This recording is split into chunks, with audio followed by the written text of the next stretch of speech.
حضرت امام زمان علیہ السلام والی بات ہے، اس چیز کو جو ہے وہ قبول نہیں کرتے۔ تو عرض یہ ہے کہ کیوں یہ اتنا اختلاف بنا، وجہ کیا تھی، صورتحال کیا تھی کہ یہ اس قدر جو ہے وہ مشکلات کا سامنا ہے ہمیں، اور لوگ جو ہے وہ بحثیں کرتے ہیں، وہ کہتے ہیں جو شیعہ حضرات جو چیزیں کہتے ہیں یہ یقیناً عقل میں نہیں ہے، یا حدیث سے ثابت نہیں ہے، یا اس کے بارے میں کوئی نص نہیں ہے، فلاں، یہ اس قسم کی بات ہے۔ اور اس طرف سے بھی مذہبی شیعہ بھی اپنی دفاع میں احادیث لے کے آتے ہیں، امام کے دفاع میں احادیث لے کے آتے ہیں، آیات قرآنی لے کے آتے ہیں، اور دلیلیں لے کے آتے ہیں، عقلی دلیلیں لے کے آتے ہیں۔ تو اس کی کیا وجوہات ہے؟ وجوہات یہ ہے، بالکل وجہ جو ہے وہ واضح ہے، بالکل واضح ہے۔ بات یہ ہے کہ بعد از رسول اللہ صلی اللہ علیہ وآلہ ایک گروہ نے حضرت امیر المومنین علیہ السلام کا حق غصب کیا۔ یہ حقائق ہے، چونکہ پہلے بھی غدیر کے دن سے ہم یہ گفتگو کر رہے ہیں کہ حضرت کا حق کس طریقے سے غصب ہوا، اور کس طریقے سے لوگوں نے ظلم کر کے اس کا انکار کر دیا، اور بہت سارے کہتے ہیں 16,000 صحابی جو ہے حضرت امیر المومنین یعنی موجود تھے اس دور میں، 16,000 صحابی موجود تھے، غدیر کے روز پر موجود تھے، لیکن اس کے بعد بھی کوئی ڈر کی وجہ سے، خوف کی وجہ سے کچھ کہہ نہیں سکا، اور وہ لوگ، ان کی عادت یہ تھی کہ جب بھی کوئی وہ کرتے تھے تو وہ کہتے کوئی گواہ لے کے آؤ، یہ ان کی عادت تھی اپنی، جو جس طریقے سے پتہ نہیں کس طریقے سے وہ کیا گواہ چاہ رہے تھے، کہ گواہ تو اس چیز کے گواہ ہوا کرتے ہیں جس کے بارے میں انسان نے خود نہ دیکھا ہو، وہ تو خود بھی غدیر کے موقع پر موجود تھے۔ تو یہ حضرات جو ہے ان کی ایک عادت تھی، فتق کے مسئلے پر بھی یہ کہہ رہے تھے گواہ لے کے آؤ، پھر جو ہے وہ غدیر کے موقع پر بھی یہ کہہ رہے تھے گواہ لے کے آؤ۔ ایک عادت تھی جس کو کہتے ہیں وہ ایک اپنے لیے ایک بہانہ ڈھونڈنا اور ایک طریقہ کرنا، سیاست کرنا، اس قسم کی گفتگو۔ تو یہ ان لوگوں نے بہرحال وہ حضرت امیر سے کہا کہ آپ گواہ لے کے آؤ، 16,000 گواہ موجود تھے، کسی نے جرت نہیں کی کہ وہ کریں، اور جو کہتا بھی تھا وہ یقیناً یہ لوگ جو ہے وہ کہتے تھے کہ نہیں یہ گواہ قبول نہیں ہے، وہ دوسرے گواہ وہ لے کے آئیں۔ تو وہ گواہی ان لوگوں کی بہرحال عادت تھی اپنی جگہ پہ۔ تو جب حضرت کا حق غصب ہوا تو یہاں پر در حقیقت جو دو قسم کے گروہ جو رسول اللہ کے دور میں بنے تھے، ایک گروہ جو ہے وہ خود حضرت امیر المومنین علیہ السلام کا گروہ ہے، جس کے شان میں آپ صلی اللہ علیہ وآلہ نے فرمایا کہ یا علی انت وشیعتکم ہم الفائزون، وشیعتک ہم الفائزون، آپ اور آپ کی شیعہ جو ہے وہ فلاح پانے والے ہیں، ان کو کامیابی حاصل ہو جائے گی، وہی سچے ہیں۔ اور دوسرا گروہ جو ہے، یہ دوسرا گروہ تھا، تو بس ثابت یہ ہو رہا ہے کہ شیعہ کا لفظ خود رسول اللہ کے دور میں بھی تھا، چونکہ حدیث موجود ہے، اور یہ اس قسم کے احادیث طرفین کی کتابوں میں ہیں۔ یہ میں تمہید عرض کروں، یہ کہ یہ لوگ نہ سمجھے کہ یہ شیعوں کی کتابوں میں نہیں، طرفین کی کتابوں میں ہے کہ شیعہ کا لفظ وہاں پر موجود تھا، اور اس دور میں ہی شیعہ لوگ موجود تھے۔ تو یہ شیعہ جو ہے، شیعہ یہ حضرت امیر المومنین علیہ السلام کی شیعوں کا ایک گروہ تھا، جو کہ یاران امام علی علیہ السلام تھے، اور ایک گروہ جو ہے اس سے ہٹ کے گروہ موجود تھا، جو کہ بعد میں جو ہے وہ یہ البتہ یہ گروہ جو ہے یہ ایک بہت بڑی ان کی وہ سیاست تھی، اور یہ بڑا لمبا چوڑا ان کا ایک سلسلہ بنا۔ تو یہ دو گروہ ہو گئے۔ اب دو گروہ یہ ہوئے کہ یہ جو گروہ ہے اس کی بھی ظاہر ہے کہ کسی حد تک پیروکار موجود ہے اس کے شیعہ گروہ کے، اور یہ اہل بیت کو ہی سب کچھ اپنا سمجھ رہے ہیں، اہل بیت کو سمجھ رہے ہیں۔ یہاں سے جو مسئلہ ہے وہ تو حدیث کا ہی انکار ہو گیا، وہ کہتے ہیں حدیث کوئی نقل نہیں کرے گا، حسبنا کتاب اللہ، ہمارے لیے کتاب کافی ہے۔ یہ لوگ جو ہے یہ دوسری طرف سے چلے گئے۔ اب یہ سلسلہ جو ہے جتنا آگے جاتا ہے، زمانہ گزر رہا ہے، حضرت سید شہداء علیہ السلام کا زمانہ ہے، امام حسن مجتبی علیہ السلام کا زمانہ ہے، امام زین العابدین علیہ السلام کا زمانہ ہے، زمانہ چلتا گیا، لیکن اصل میں وہ حد اور وہ جس کو کہا جائے ریڈ لائن، وہ اپنی جگہ پر ہے۔ ایک اہل بیت کے پیروکار ہے جو کہ اہل بیت کو سب کچھ سمجھ رہے ہیں، ایک جو ہے وہ صحابہ کے پیروکار ہے۔ یہ ایک ایک حقائق ہے، یہ تاریخی گفتگو ہے۔ سلسلہ آگے بڑھتا گیا، اب یہ دشمنیاں بھی جو ہے وہ بڑھ گئی۔ یہاں سے گروہ جو ہے بنی امیہ کا گروہ ہے، جو کہ اسی صحابہ والے گروہ میں ہے۔ اس صحابہ والے گروہ میں ایک بنی امیہ کا گروہ ہے، جو کہ مختلف ان کے آ رہے ہیں، بہرحال معاویہ ہے، اور معاویہ کے علاوہ جو ہے پھر معاویہ کے ساتھ عمرو عاص ہے، اس کے بعد مروان ہے، فلاں، یہ سب گروہ جتنا بھی ہے۔ اور دوسری طرف سے جو گروہ ہے وہ اہل بیت کا گروہ ہے۔ یہاں پر کیا ہے؟ یہاں پر امامت کا سلسلہ ہے، وہاں صحابیوں کا سلسلہ ہے، صحابہ ہے یا تابعی ہے، وہ تابعی اور صحابہ کا سلسلہ چلا۔ یہاں سے جو ہے وہ اہل بیت کا گروہ ہے۔ اہل بیت کے گروہ کو شیعہ کا گروہ کہا جاتا تھا، یہ ثابت ہے۔ یہ شیعہ گروہ، یہ غیر شیعہ، جو کہ بعد میں اس کا نام بہرحال اہل سنت رکھا گیا۔ کس عنوان سے رکھا گیا واللہ اعلم، کہ یہ کس عنوان سے رکھا گیا، چونکہ حدیث کا تو وہ پہلے سے منکر تھے، پہلے حدیث کو نہیں مانتے تھے، پھر بعد میں بہرحال کسی دور میں وہ حدیث کا سلسلہ 100 سال کے بعد شروع ہوا۔ معاویہ بھی سخت طریقے سے حدیث کا وہ کرتا تھا، مخالفت کرتا تھا۔ تو بہرحال یہ بھی واضح ہے کہ وہ کیوں وہ کرتے، کس عنوان سے وہ منکر تھے، کیوں وہ حدیث کو برداشت نہیں کر رہے تھے، اور پھر بعد میں انہوں نے اپنے درباری قسم کے صحابہ تھے ان کو جا کے پیسے ویسے دے کے حدیث کو جعل کرنے کا سلسلہ بھی انہوں نے شروع کر لیا، حدیث کو جعل کیا کرتے تھے۔ تو عرض یہ ہے کہ یہ سلسلہ دو گروہ پہ تقسیم ہوا، ایک گروہ جو ہے شیعہ، دوسرا جو ہے وہ یہ۔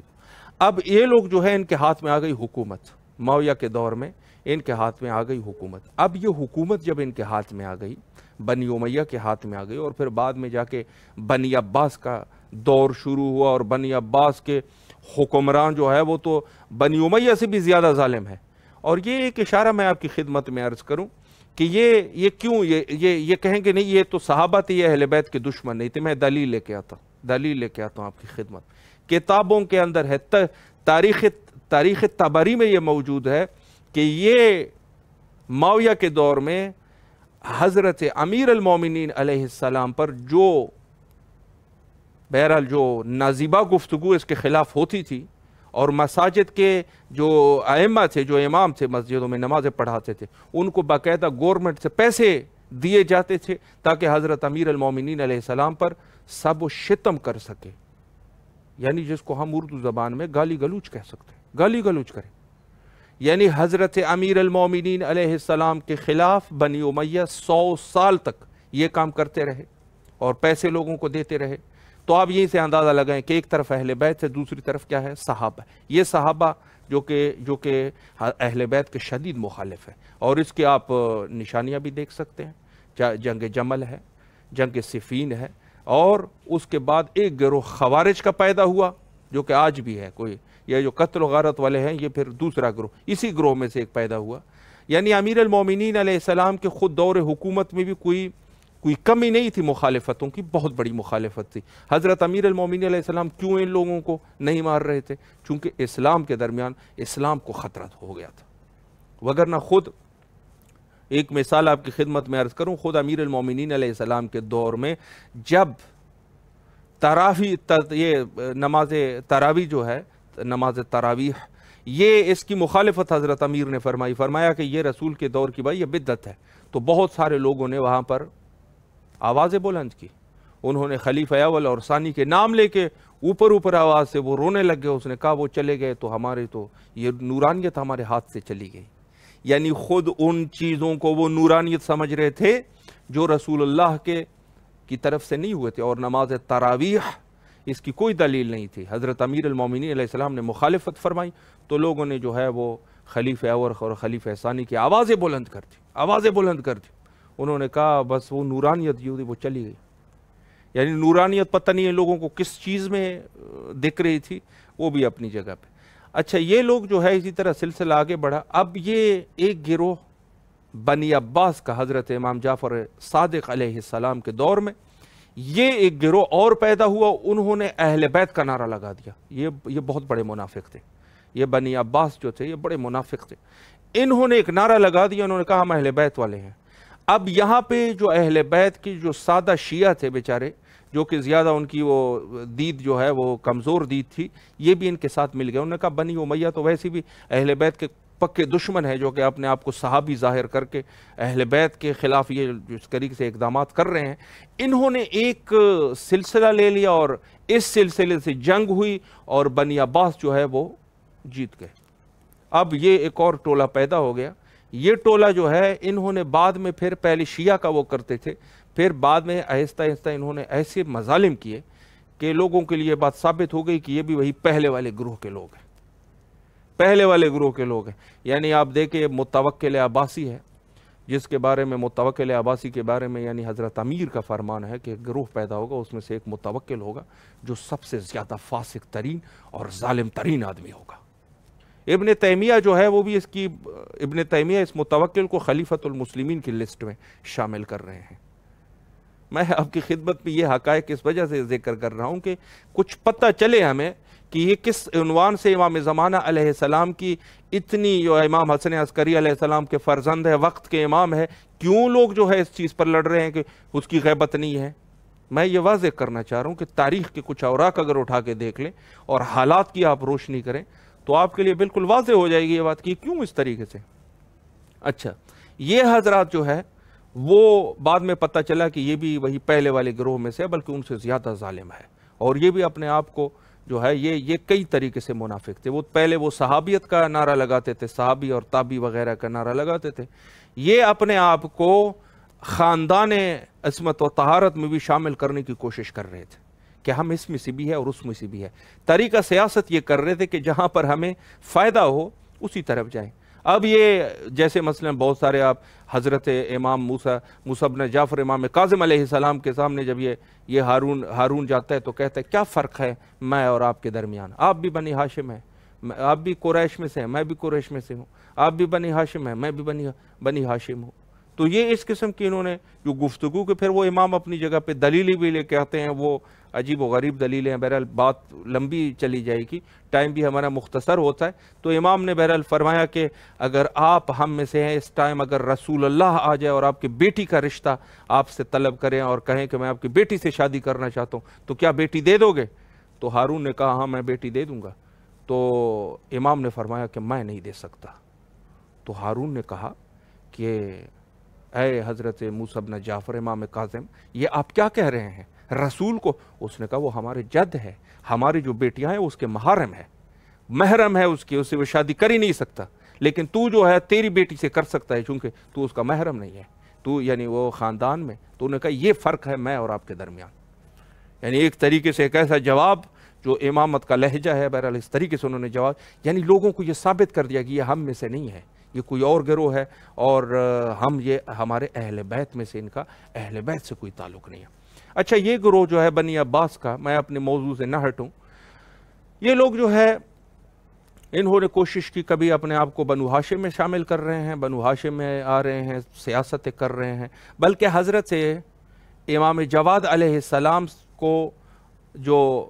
مامون نے اپنی بہن کی شادی کی تھی وہ بھی اسی وجہ سے کی تھی کہ ان سے اگر کوئی بچہ پیدا ہو جائے تو ہم کوئی طریقہ کر لیں گے، چونکہ امامت ان کے خاندان میں ہے، اسی بچے کو اپنا امام بنا لیں گے اور کہیں گے بھائی یہ اس کے بعد امام ہے۔ لیکن وہ خدا کے کرنے ایسی ہوئے کہ وہ کوئی بچہ اس خاتون سے ہوا نہیں اور کوئی امام کو اس سے صاحب اولاد نہیں ہوئے امام جواد علیہ السلام۔ تو یہ سلسلہ ان کا رہا، اور آخر میں چونکہ امام زمانہ علیہ السلام کے بارے میں اتنے زیادہ احادیث موجود تھے رسول اللہ سے کہ یہ بات لوگوں کے لیے واضح تھی کہ اس خاندان میں سے ایک بچہ پیدا ہوگا جس کا نام جو ہے، جیسے رسول اللہ نے فرمایا تھا، اسم و کنیتہ کنیتی، اور ملئت ارض، زمین کو وہ پر کر دیں گے، عدلہ کما ملئت ظلما و جورا، اس طریقے سے جیسے ظلم اور جور سے بھری ہوگی۔ یہ حدیث جو ہے وہ موجود تھی۔ اب یہ لوگ جو ہے انہوں نے یہ سوچا کہ آنا تو ہے انہوں نے، اور اس کی شباہت حضرت موسیٰ علیہ السلام سے زیادہ ملتی جلتی تھی، چونکہ اب یہ لوگ ڈر رہے تھے کہ اگر یہ آ جائے گا تو ہمارا جو ہے وہ کام ختم ہو جائے گا۔ آج بھی اگر آپ یہ جدید کوئی اخبار وغیرہ اگر آپ کے ذہن میں ہو، ایک ملک کا ایک بادشاہ ہے، بہرحال نام نہیں لینا چاہیے اس کا، خانہ کعبہ کا وہ حرمین کا خادم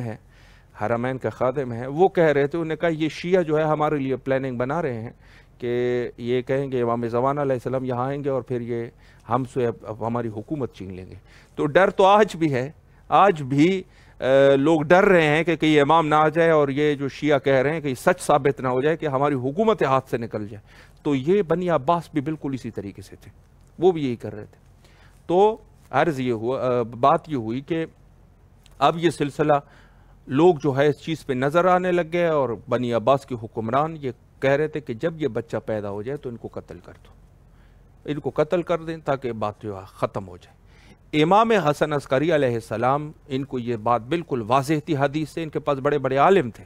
حدیث کے عالم بھی تھے, ان لوگوں کو پتہ تھا کہ یہ رسول اللہ کے فرامین ہے, یہ جھوٹے نہیں ہوتے, یہ سچے ہیں, اور امام حسن عسکری علیہ السلام کے بعد امام مہدی کا دور آنے والا ہے. تو لوگوں کو بالکل واضح تھے, اور لوگ اس اوڑ میں تھے کہ اگر حضرت امام حسن عسکری علیہ السلام کے ہاں کوئی فرزند آ جائیں تو اس کو قتل کر دو, بالکل حضرت موسیٰ علیہ السلام کی طرح, جیسے فرعون وہ کر رہے تھے, اور فرعون نے اپنے حواری چھوڑے ہوئے تھے اور وہ کہہ رہے تھے کہ کسی طریقے سے بھی اگر کوئی بچہ پیدا ہو جائے تو قتل کر دو. تو یہ امام حسن عسکری علیہ السلام نے امام زمانہ علیہ السلام کی ولادت کو مخفی رکھا. اب مخفی جو رکھا تو ظاہر ہے ایک گروہ جو صحابہ, اور یہ جو میں نے ابھی آپ کو سامنے پوری ایک بایو ڈیٹا بتا دیا ہے, ان لوگوں کو تو اگر امام بتائیں گے کہ میرا فرزند آ چکا ہے امام مہدی, تو یہ تو کٹر دشمن ہے, یہ تو اس قدر دشمن ہے, کھلا کھلم دشمن ہے, تو قتل و غارت کرنے والے لوگ ہیں, ان کو تو بتا نہیں سکتے. اب دوسری طرف جو شیعہ ہے, اس میں سے بھی امام ان شیعوں کو خط لکھ رہا ہے, جیسے خط امام حسن عسکری علیہ السلام کا موجود ہے, جس میں وہ کہتے ہیں کہ جس نے آنا تھا وہ آ گئے ہیں, اور اپنے شیعوں کو خط وغیرہ میں لکھ رہے ہیں کہ جس ہستی نے آنا تھا وہ میرے گھر آ چکا ہے, یعنی امام زمان علیہ السلام آ چکے ہیں. ان لوگوں کو اس وجہ سے آج امت میں یہ اتنا اختلاف اس موضوع پر ہے, چونکہ امام جو ہے ان کو بتانا نہیں چاہ رہے تھے, اور ان کے اکثر راوی بھی اسی کیٹیگری کے ہیں. یہی ہے, یہ ان کے جو راوی ہے جو حدیث نقل کرنے والے, وہ ظاہر ہے کہ اپنے آپ کو پہلے صحابی تھے, پھر بعد میں بنو عباس ہو گئے تھے, ان سے کچھ بعید نہیں ہے. تو یہ لوگ جو ہے ان کے لیے ان سے یہ بات مخفی رکھی گئی, اور جو خاص شیعہ ہے ان کو پتہ ہے. تو بعد میں یہ بات پھر مشہور ہوتی گئی. آج بھی بحمداللہ حضرت امام زمانہ علیہ السلام کے مذہب شیعہ جو ہے وہ بالکل واضح طریقے سے عقیدہ ہے, اساسی عقیدہ ہے, اور اس کے منکر کو بھی بدترین کافر ہم سمجھتے ہیں. یعنی اگر کوئی واقعاً ہمارے اپنے مذہب میں کوئی شخص امام کا منکر ہے, ہم اس کو بدترین کافر سمجھتے ہیں, چونکہ یہ بات بڑی واضح ہے. اور ان سے یہ بات کیوں مخفی ہے, اس کی وجوہات بھی یہی ہے کہ یہ لوگ وہ صحابی اور تابعی کے گروہ میں پہلے یہ چلے گئے تھے, پھر بعد میں بنو عباس, اور یہ سلسلہ آگے چلا, تو ان سے آج بھی یہ بات مخفی ہے. تو ظاہر ہے کہ گھر کی باتیں پھر گھر والوں کو پتہ چلے گی نا. تو الحمدللہ مذہب شیعہ خیر البریہ اہل بیت کے غمخوار ہے, اہل بیت کے دلسوز ہے, اہل بیت کے وفادار ہے. آج بھی ان کو اہل بیت کے حال و احوال کا پتہ ہے کہ اہل بیت کے کیا صورتحال ہے. یہ مذہب شیعہ کے برکات ہے الحمدللہ. اور جو لوگ جو ہے انہوں نے ان کو چھوڑ دیا, ان کے حالات یہ ہے کہ آج بھی وہ بھٹکے ہوئے ہیں, کوئی معلومات ہی نہیں ہے ان کو. ایک روایت جو ہے وہ, جیسے میں نے ایک جملہ آپ کی خدمت میں عرض کر دیا کہ جو بھی امام زمانہ علیہ السلام کا منکر ہو جائے تو ہم ان کو کافر سمجھتے ہیں. اس کی وجہ کیا ہے؟ یعنی میں یہ اپنے مذہب شیعہ کے اس میں کر رہا ہوں, البتہ دوسرے مذاہب پر اٹیک کرنے کا کوئی وہ نہیں ہے. ایک حدیث حضرت امام حسن عسکری علیہ السلام سے ہے, المنکر لولدی, فرمایا جو بھی میرے بیٹے کا منکر ہو جائے. یعنی اس کے منکر سے کیا مراد ہے؟ یعنی المنکر غیبتی, المنکر مثلا ان کے منکر غیبتی, منکر حیاتی, یہ سب چیزیں اس میں آ جائے گی. غیبت کا منکر ہے, اس کے حیات کا منکر ہے, اس کے ظہوری, اس کے ظہور کا منکر ہے, اس کے رجعت کا منکر ہے, کسی طریقے سے بھی منکر ہے, اس کے امامت کا منکر ہے. یہ سب چیزیں اپنے اس میں رکھنے ہیں. یعنی ہر چیز کا امام حسن عسکری علیہ السلام فرما رہے المنکر لولدی, جو بھی میرے بیٹے کا منکر ہو جائے, اس کی ولادت کا منکر ہو جائے, اس کی غیبت کا منکر ہو جائے, اس کے ظہور کا منکر ہو جائے, اس کی رجعت کا منکر ہو جائے, ان کے کسی بھی چیز کا امامت کا منکر ہو جائے, کوئی بھی ہو, اس شخص کی کیا ہے؟ فرماتے ہیں کمن اقر بہ جمیع الانبیاء اللہ ورسلہ وہ شخص ایسے ہیں جس نے تمام کے تمام انبیاء کا انکار کر دیا ہو، تمام کے تمام خدا کے رسولوں کا انکار کر دیا ہو، ثم انکر نبوت محمد صلی اللہ علیہ وآلہ، گویا اس شخص نے نبوت حضرت محمد مصطفیٰ کا انکار کر دیا ہو، جس نے میرے بیٹے کا انکار کر دیا۔ لفظ موجود ہے المنکر لولدی، فرمایا جس نے میرے بیٹے کا انکار کر دیا، کمن اقر بہ جمیع انبیاء اللہ ورسلی ثم انکر النبوت محمد صلی اللہ علیہ وآلہ والمنکر رسول اللہ علیہ السلام کمن انکر جمیع الانبیاء، اور رسول اللہ کی نبوت کا منکر ایسے ہیں جس نے تمام کے تمام 1,24,000 پیغمبروں کی نبوت کا انکار کر دیا ہو۔ اور جو کسی ایک نبی کا انکار کرے، امت مسلمہ کا متفقہ فیصلہ ہے کہ وہ کافر ہے، اس کے کفر میں کوئی شک نہیں ہے۔ جو ایک رسول کا یا ایک نبی کا، ایک پیغمبر کا منکر ہو جائے، وہ شخص جو ہے وہ کافر ہے، وہ کافر ہے۔ البتہ قرآن کے لیے بھی ہے، کوئی ایک آیے کا منکر ہو جائے، وہ شخص جو ہے وہ کافر ہے۔ تو انہوں نے فرمایا کہ جس نے المنکر لرسول اللہ رسول اللہ کمن انکر جمیع الانبیاء لان طاعته آخرنا کطاعت اولنا، چونکہ ایک کی طاعت جو ہے وہ ایسے ہیں جیسے دوسری کی طاعت ہے، والمنکر لآخرنا کالمنکر لاولنا، جو ہمارے آخر کا منکر ہو جائے وہ ایسے ہے جیسے ہمارے اول کا منکر ہو جائے۔ یعنی جو حضرت امام زمانہ علیہ السلام کا منکر ہے وہ ایسے ہیں جیسے اس نے حضرت امیر المومنین علیہ السلام کا بھی انکار کر دیا ہو، سب ائمہ کا انکار کر دیا ہو۔ تو یہ انکار جو ہے ہمارے ہاں قابل برداشت نہیں ہے، البتہ ہمارے مذہب شیعہ کے لیے تو دوسرے لوگ ہیں ان کے اوپر وہ خود اپنے طریقے سے کریں جو ہے، لیکن یہ ہے کہ ہمارے ہاں امامت جو ہے، امامت سے حضرت امام زمانہ علیہ السلام، یعنی ہم یہ بھی کہہ رہے ہیں کہ جو اعلان کر دیا تھا غدیر کے روز، وہ اعلان جو ہے وہ حضرت امام زمانہ علیہ السلام کے لیے بھی اعلان تھا، اور وہ یہ سلسلہ جو ہے وہ اسی دور سے شروع ہوا اور اسی دور سے یہ سلسلہ رہا۔ اور جو لوگوں کے اوپر یہ مخفی ہے یہ بات، وہ اپنے بزرگوں کی ان کی برکتیں ہیں، ان کے لیے یہ ان کی بزرگوں کی برکتیں ہیں کہ آج تک یہ لوگ اپنے جہالت پہ قائم اور دائم ہے۔ اور الحمدللہ گھر والوں کا جس طریقے سے اہل بیت کے جو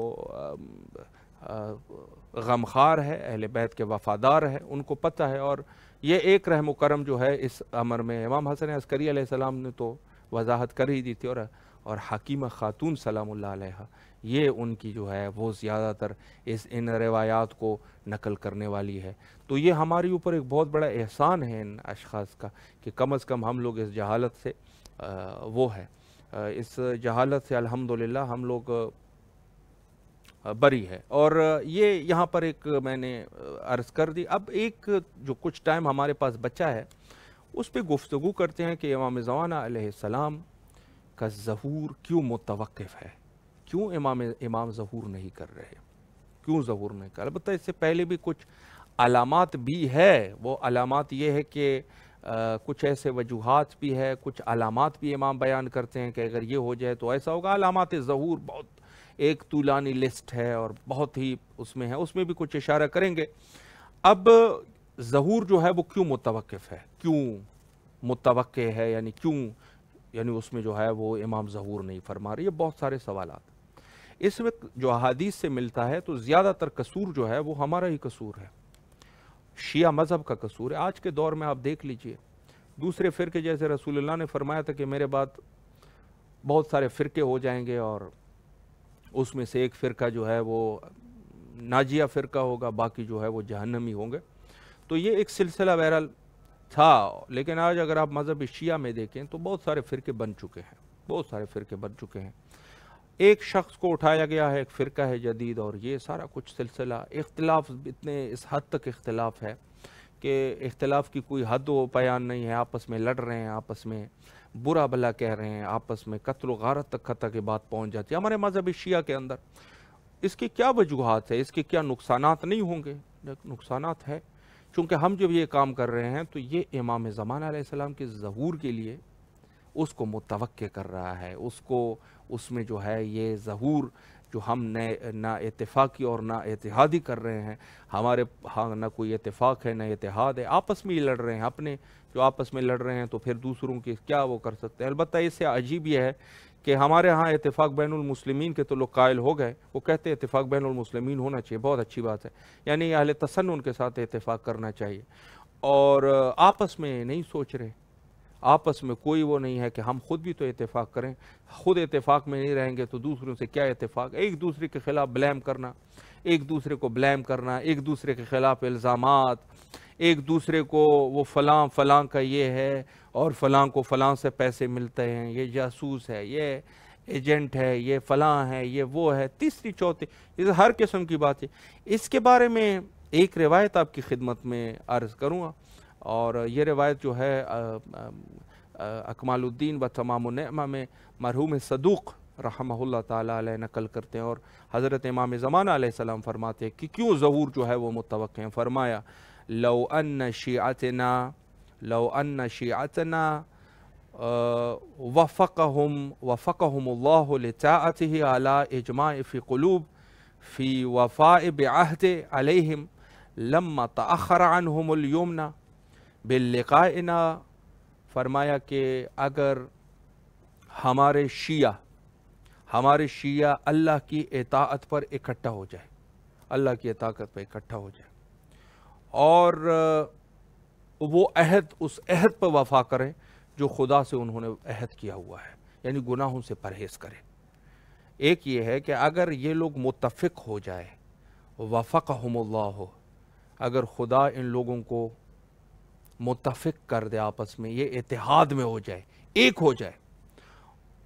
اور اس عہد کے اوپر یہ لوگ وفا کرے جو عہد انہوں نے خدا سے کیا ہوا ہے، یعنی ظاہر ہے کہ حرام سے بچنا اور جو جائز کام ہے اس کی طرف جانا، یعنی حرام سے بچاؤ، گناہوں سے بچاؤ۔ اگر یہ کر سکے، اگر یہ کرتے تو ان کے لیے جو ہے لہم سعادت بمشاہدتنا، تو ان لوگوں کو سعادت حاصل ہو جاتی کہ وہ ہماری زیارت کرتے، یعنی ہمیں ظہور کر لیتا۔ یہ روایت مرحوم صدوق نقل کرتے ہیں۔ دو چیزیں ہیں، تین چیزیں اس میں اصل میں بیان ہوئی ہے۔ پہلی چیز یہ ہے کہ اللہ سبحانہ و تعالی اگر ان کو متفق کر دے، یعنی گویا کہ ایک آرزو ہے، ایک خواہش ہے کہ اگر یہ ہمارے شیعہ جو ہے وہ آپس میں متفق ہو جائے، اتحاد کر لیں، ایک دوسرے کے اوپر بلیم کرنا چھوڑ دے، ایک دوسرے کے اوپر انگلی اٹھانا چھوڑ دے۔ دوسری چیز یہ ہے کہ اللہ کے عہد پہ وفا کر جائے، یعنی وہ چیزیں جو کہ اللہ سبحانہ و تعالی نے حرام کی ہے اس کو حرام سمجھے اور اس سے گریز کرے، اور جو چیزیں اللہ نے جائز قرار دی ہے اس کو جو ہے یہ اپنی زندگی میں لاگو کریں، اس پہ عمل کریں، تو یہ ان لوگوں کے لیے ہو جائے گا کہ ہمارے ظہور جو ہے وہ نزدیک آ جائے گا، اور یہ لوگ ہماری زیارت کر سکیں گے، یعنی میں ظہور کر لوں گا۔ امام زمانہ علیہ السلام فرما رہے ہیں دو چیزیں ہیں، اتفاق کے ساتھ رہنا، اتحاد کے ساتھ رہنا، اور دشمن کے مقابلے میں ایک ہونا، جو کہ مشکل ہے، یہ ہم صرف کہنے کی بات ہے، لیکن یہ ہے کہ کچھ معاشرے جو چھوٹے معاشرے ہوتے ہیں، بڑے سطح کے چھوٹے معاشرے ہیں، اگر ہم چھوٹے معاشروں میں بھی اس قسم کی رواداری کو عام کر سکیں اور آپس میں صلح و صفائی سے رہیں، آپس میں محبت سے رہیں، آپس میں برادرانہ طریقے سے رہے، اچھے طریقے سے رہے، چونکہ شیعہ حضرت امیر المومنین علیہ السلام ہے۔ شیعہ کون ہوتا ہے؟ شیعہ کی بھی بات کریں آپ کی خدمت میں، شیعہ وہی ہوتا ہے جو خلیفۃ بلا فصل حضرت امیر المومنین علیہ السلام کا قائل ہے، اہل بیت کی طہارت کا قائل ہے، 12 امامی ہے، اور امام زمانہ علیہ السلام کے انتظار میں ہے، منتظر امام زمانہ علیہ السلام، یہی تو شیعہ ہے۔ تو آپ خود دیکھ لیجئے، یہ اختلافات تو اپنی جگہ پہ ہے، چھوٹے موٹے اختلافات، لیکن اس کو اتنا بڑا مسئلہ نہیں بنانا چاہیے۔ مذہب شیعہ جو ہے یہ ایک ایسا دین ہے کہ ہم لوگوں کو آپس میں اتفاق اتحاد رکھے۔ بے شک ایک جو ہے وہ کم درجے کا شیعہ ہے آپ یہ اگر یہ کہہ رہے ہیں کہ میں جس طریقے سے شیعہ ہوں، میں جیسے اہل بیت پہ یقین رکھ رہا ہوں، یہ دوسرا بھی ایسا کر لے گا، یہ نہیں کر سکتے، تو کمزور ہے، مستضعف ہے، ضعیف ہے، یہ نہیں کر سکتا۔ تو آپ ان کو یہی جو چیزیں جو انہوں نے اپنے اس میں جو ہے آپ کے ساتھ جو مشترک چیزیں ہیں، انہی پر ہی توقف کر رہا ہے، تو آپ ان کے ساتھ رواداری رکھیں۔ یہ دوسرے آدمی سے آپ کے لیے کافی بہتر ہے۔ دوسرا تو خلیفۃ بلا فصل کا منکر ہے، دوسرا جو ہے وہ عرض کروں آپ کی خدمت میں کہ امام زمان علیہ السلام کی غیبت کا منکر ہے، دوسرا جو ہے وہ امامت کا ہی منکر ہے، امامت کا ہی منکر ہے، وہ 12 امامی ہی نہیں ہے، وہ امامت کا منکر ہے۔ تو اس شخص سے کم از کم جو آپ کا یہ دینی بھائی ہے، یہ دینی بھائی آپ کا اس سے کئی درجے بہتر ہے۔ اگر کچھ اختلاف ہے تو اختلاف کو دبانا چاہیے اور ان چیزوں سے پرہیز کرنا چاہیے۔ تو یہی ہے کہ امام اس حدیث میں گویا کہ یہ کہہ رہے ہیں کہ اگر ہمارے شیعہ جو ہے وہ متفق ہو جاتے اور وہ اللہ کے عہد پر وفا کرنے والے ہو جاتے، گناہوں سے پرہیز کرنے والے ہو جاتے، تو ہم ظہور کرتے تھے اور ظہور میں تعجیل ہو جاتی، ظہور میں جلدی ہو جاتی۔ تو یہ سب چیزیں ہمیں ایک طریقے سے ہماری ذمہ داری بھی ہے اور اس چیزوں پر امر پیرا بھی ہونا چاہیے۔ گناہوں سے مخصوصاً گناہوں سے پرہیز کرنا چاہیے۔ یہ ہمیں اندازہ نہیں ہوگا، لیکن گناہ جو ہے یہ معاشروں کو برباد کر دیتی ہے، مشکلات ہو جاتے ہیں۔ امام ظہور انشاءاللہ کریں گے، وہ تو اگر کوئی پورے لوگ بھی ان کے مخالف ہو جائے، پوری دنیا ہی مخالف ہو جائے، ایک بھی امام کا حامی نہ ہو، آخر میں تو ظہور کرنا ہی ہے، کیونکہ یہ تو خدا کا وعدہ ہے کہ اگر ایک روز بھی بچ جائے، طرفین کی حدیث ہے یہ کہ اگر ایک روز بھی بچ جائے تو خدا اس کو اتنا طولانی کر دے گا کہ امام ظہور، یعنی قیامت میں اگر ایک روز بھی بچ جائے تو امام اس کو اللہ اس کو اتنا طولانی کر دے گا کہ امام ظہور کر لے۔ وہ تو ضروری امر ہے، حتمی امر ہے، اس میں تو کچھ ہو نہیں سکتا، اس میں کوئی تبدیلی نہیں آ سکتی۔ لیکن یہ ہے کہ ہماری جو ذمہ داری ہے، گناہوں سے بالخصوص پرہیز کریں، زیادہ سے زیادہ امام جو دعائیں ہیں، دعاؤں کی تلاوت کرے، قرآن مجید سے ہدایت حاصل کرے، قرآن مجید سے۔ یہ ہم لوگوں نے چھوڑ دیا، دوسرے لوگوں کے پیچھے چلے گئے، دوسری کتابیں پڑھنے کا بڑا شوق ہے، دوسری کتابیں پڑھ رہے ہیں، قرآن کو نہیں پڑھ رہے ہیں۔ یہ بہت بڑی ہماری جہالت ہے کہ ہم قرآن کو جو ہے وہ ایک جگہ پہ رکھ دیں اور وہ کریں۔ تو ہمارے لیے ہدایت ہے، رسول اللہ نے فرمایا تھا کہ 2 چیزیں چھوڑ کے جا رہا ہوں، ایک جو ہے وہ قرآن ہے، دوسرے اہل بیت ہے۔ تو اہل بیت کے ہم خوبدار ہے، قرآن ہمارے پاس موجود ہے، تو ہم قرآن کو کیوں چھوڑے ہوئے ہیں؟ قرآن میں تدبر کرنا چاہیے، تفکر کرنا چاہیے، اس کو کم از کم، اور بھی انسان نہیں کر سکتا تو ترجمہ لے کے انسان جو ہے وہ ترجمے والا قرآن ترجمہ لے کے،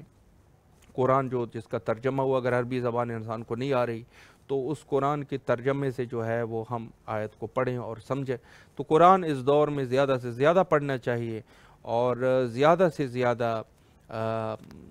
دوسرے لوگوں سے جو ہے وہ توقع نہیں رکھنی چاہیے، جو مخالف لوگ ہیں ہمارے۔ البتہ یہ ہے کہ دیکھیں، جہاں اتفاق اور اتحاد کی بات ہے تو اتفاق اتحاد یہی ہے کہ اتفاق اور اتحاد بھی کئی طریقے سے، ایک تو یہ ہے کہ اتفاق کا یہ قطعی مطلب نہیں ہے کہ ہم جا کے اپنے عقائد کو چھوڑ کے ان کے عقائد کی طرف چلے جائیں، یہ اتفاق نہیں ہے، یہ انضمام ہے اور اپنے آپ کو ضم کر دینا ان کے درمیان، مثلا یہ کرنا وہ کرنا۔ بعض وہ پھر عجیب ڈیمانڈ بھی کرتے ہیں، وہ اشخاص جو کہ ہمارے لیے محترم اشخاص نہیں، وہ کہتے ہیں اپنے مجالس اور محافل میں بھی ان کا ذکر کیا کرو، وہ تو کریں گے پھر یہ ڈیمانڈ۔ تو یہی ہے کہ پہلے سے ہی اتنی زیادہ وہ کلوز نہیں ہونا چاہیے انسان کو، زیادہ جس کو ہم کہتے ہیں وہ ہمارے ہماری اپنی لینگویج میں کہتے ہیں زیادہ فری ہونے کی ضرورت نہیں ہے۔ تو عرض یہ ہے کہ زیادہ فری ہونے کی ضرورت یقیناً نہیں ہے، زیادہ کلوز نہیں ہونا چاہیے۔ اتفاق اتحاد کس چیز میں اتفاق کرنا ہے؟ اتفاق کس چیز میں ہے کہ اگر کوئی مریض ہوا ہے ان کا، تو جیسے ہمارے معصومین علیہ السلام نے جس طریقے سے وہ ہمیں بتایا ہے، ہمیں جا کے عیادت کرنی چاہیے ان کی، مریض ہوا ہے، یا اگر کوئی فوتگی ہو گئی ہے تو جا کے ان کی اس میں آپ شرکت کریں اور اس اعتبار سے جو ہے یہ ہے کہ بہرحال کسی حد تک آپ ان کے ساتھ رواداری رکھیں، بلکہ وہ کیا کوئی بھی ہے، ہندو ہے، کرسچن ہے، یہودی ہے، جو جس مذہب کا بھی ہے، آپ کے معاشرے میں رہ رہے، آپ کو اچھی رواداری انسانیت کے ناطے رکھنی چاہیے، اور یہ اچھی چیز ہے۔ کسی کے دین پر بھی اٹیک نہیں کرنا چاہیے، دین اٹیک نہیں کرنا چاہیے، اور اس میں یہ ہے کہ ہاں جو حقائق ہے وہ پھر جواب، اب ہم اگر یہ حقائق بیان نہیں کریں گے، وہ کھلا کھلا بیان کرنا وہ کر رہے ہیں اور ہم یہاں خاموش ہو جائے تو یہ تو نہیں ہوگا. ہم بھی حقائق بیان کریں گے، وہ بھی بیان کریں جو بھی ہے بہرحال. اور یہ ہمارا پہلے علماء کا بھی یہی روش رہی ہے کہ ہم لوگ جو ہے اپنے حقائق بیان کرتے ہیں اور وہ بھی اپنے حقائق بیان کریں. تو یہ ایک سلسلہ ہے، یہ چلتا رہے گا، لیکن ہم کسی کی توہین نہیں کرتے اور کسی کو کوئی غلط الفاظ سے یاد نہیں کرتے. ہاں جو حقائق ہے کتابوں میں لکھے ہوئے وہ صرف بیان کرتے ہیں، وہ کریں گے چونکہ اس کی ضرورت ہے. اگر اس پر خاموشی اختیار کی جائے تو یہ جو ہے وہ نہیں ہو سکے گا. ایک اشارہ جو ہے وہ علامات ظہور میں سے بھی آپ کے خدمت میں عرض کروں. تقریباً ہمارے پاس 3 منٹ کا ٹائم بچا ہے. تو اس میں یہ ہے کہ علی ابن مہزیار جو ہے وہ امام، میں یہ حدیث وہ کر رہا ہوں کہ دیکھیں، ایک تو یہ ہے کہ ہمیں کسی پر اعتماد نہیں کرنا چاہیے اس قدر کہ ہم کہیں کہ یہ ہمارے لیے کر دے گا، وہ کر دے گا اور اس قسم کے. تو یہ دشمن ہی ہوتا ہے. دشمن سے آپ بے شک جیسی بھی دوستی کرے آخر میں ہی دشمن نکلے گا. تو کچھ یہاں پر کچھ چیزیں ایسی ہے امام زمانہ علیہ السلام کے ظہور کے علامات میں سے کہ بعض جو ہے وہ حتمی علامات ہے اور وہ 5 سے 7 ہے. وہ پہلے بھی اس کے اوپر تذکرہ کر چکے. کچھ عام ہے، لیکن عام جو ہے جو اس دنیا دور حاضر میں جو بڑی نزدیک نظر آ رہی ہے، اس میں سے علی ابن مہزیار جو ہے وہ امام سے پوچھتے ہیں کہ کہتے یا سیدی متی یکون ھذا الامر، فرمایا کب یہ ظہور جو ہے وہ کب ہوگا. یا سیدی متی یکون ھذا الامر، کب یہ ظہور، یہ امر یعنی یہ ظہور کب ہوگا. تو امام نے فرمایا اذا حیل بینکم و بین سبیل الکعبہ، فرمایا کہ جب آپ اور کعبہ کے درمیان فاصلہ آ جائے، یعنی آپ پر اوپر کعبے کو بند کیا جائے اور آپ سے کہے بس کعبہ بانی کی ضرورت نہیں ہے آپ کو، جو کہ آپ ابھی دیکھ بھی رہے ہیں آہستہ آہستہ جس طریقے سے فسادات ہو رہے ہیں اور جس طریقے سے کعبے کا بند ہونا، آپ کے اوپر بند کر دیں گے وہ کعبہ. شاید ہو سکتا ہے کہ وہ آپ کو اگلے دور میں مسلمان ہی نہ سمجھے، کہیں کہ یہ مسلمان ہی نہیں ہے، ان کے لیے کعبہ ہی نہیں ہے، ہو سکتا ہے. تو یہ اس قسم کی روایات علامات ذکر کیے گئے ہیں ظہور کے لیے. اور ایک چیز جو ہے وہ کہتے ہیں کہ مرد جو ہے وہ عورتوں کا لباس پہن لیں گے اور عورتیں جو ہے وہ مردوں کے لباس سے ملبوس ہو جائیں گی، یعنی مرد جو ہے وہ عورت کی طرح دکھنا شروع ہو جائیں گے اور خواتین جو ہے وہ مردوں کی طرح. ابھی آپ غور اگر کریں تو یقیناً یہ چیزیں کافی حد تک آگے جا چکی ہے اور بہت زیادہ اس چیز کی ترغیب ہو رہی ہے. بالوں کو چھوٹا کر دینا مردوں کی طرح خواتین کا، یا بیہودہ قسم کے جو مردوں کے لباس ہے وہ پہننا. اور اس کے علاوہ مزید بہت ساری جو ہے چیزوں کو عام کیا علامات موجود ہے، جیسے کھلا کھلم جھوٹ بولنا. لوگ دیکھ رہے ہوں گے، اچھی طرح پتہ ہوگا آج کل کے ہاں یہ سیاستدانوں کو ہی آپ دیکھ لیجئے کس قدر انہوں نے ظلم کیے ہیں. ابھی بھی اسٹیج پہ کھڑا ہو جاتا ہے تو بڑے بے باک طریقے سے جھوٹ بولتے ہیں، بڑے بے باک طریقے سے، اور اس کے جو لوگ بیچارے جو ہے وہ بھی سادہ لوگ ہیں، وہ بھی واہ واہ کر رہے ہوتے ہیں. تو بے باک جھوٹ بولنا تو یہ سب کے سب ظہور کے علامات ہے اور یہ عام علامات ہے. اس کے علاوہ بہت سارے، شاید 1000 سے زیادہ تعداد اس کی پہنچ جائے. کتاب اکمال الدین میں ہے تقریباً کچھ روایات اس اعتبار سے، اگر کہیں وقت ملے تو انشاءاللہ العزیز ان کو ضرور مطالعہ کر لیجئے. اور علامات ظہور، البتہ علامات ظہور پر بھی زیادہ وہ نہیں کرنا چاہیے کہ کیا ہوگا اور کیا نہیں ہوگا، لیکن یہ ہے کہ یہ صرف ایمان کو تازہ کرنے والی گفتگو ہے. آخر میں حجت خدا کے ظہور کے لیے دعا کرتے ہیں، اور آپ بھی زیادہ سے زیادہ دعا کیجئے، ہم بھی دعا گو ہے. اللہم عجل لولیک الفرج.